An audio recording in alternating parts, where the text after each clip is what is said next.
Hello everyone, అందరూ ఎలా ఉన్నారండి? భయపడకండి, ఇది నా వాయిసే. వాళ్ళకి సేవ్ చేసి చేసి నాకు వచ్చేసింది అనమాట. వైరల్ ఫీవర్స్ చాలా ఎక్కువ ఉన్నాయి బయట.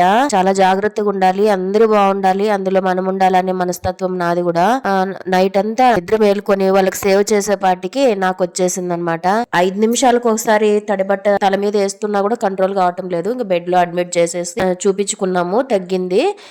ఈ రైల్వే ఎంప్లాయీ వైఫ్స్ కే తెలుస్తుంది అనమాట ఈ బాధ ఏంటనేది. అక్కడ అడ్మిట్ చేసిన మనిషిని చూసుకోవాలా, ఇక్కడ వచ్చి పేపర్స్ అన్ని సబ్మిట్ చేయాలన్నమాట. మనం డిశ్చార్జ్ అయినా లేకపోతే దాంట్లో అడ్మిట్ అయినా అది చూసుకొని పిల్లల బుక్స్ డిటిటిసి అంటే నాకు ఎక్కడో తెలియదు. ఆయన్ని పిలుచుకొని వచ్చి కొంచెం తగ్గిన తర్వాత అడ్మిట్ చేసి 2 రోజుల తర్వాత నేను మా ఆయన్ని తీసుకొని మరి ఆ పనులన్నీ ముగించుకొని బయట పనులు కూడా చూసుకున్నాను. మా పునీత్కి అక్కడ జుట్టు వేసేది చూసినారు కదా, ఎందుకంటే ప్యాంపర్ చేస్తున్నాను. ఇంట్లో వాడిని ఒక్కరిని వదిలేసి మేము హాస్పిటల్కి వెళ్ళినాం అనమాట. ఇవన్నీ బయట వాళ్ళకి ఏం తెలియదు, కానీ మా మేలు కోరే వాళ్ళలాగా నీతులు చెప్తుంటే అది విని జ్వరం వచ్చేసింది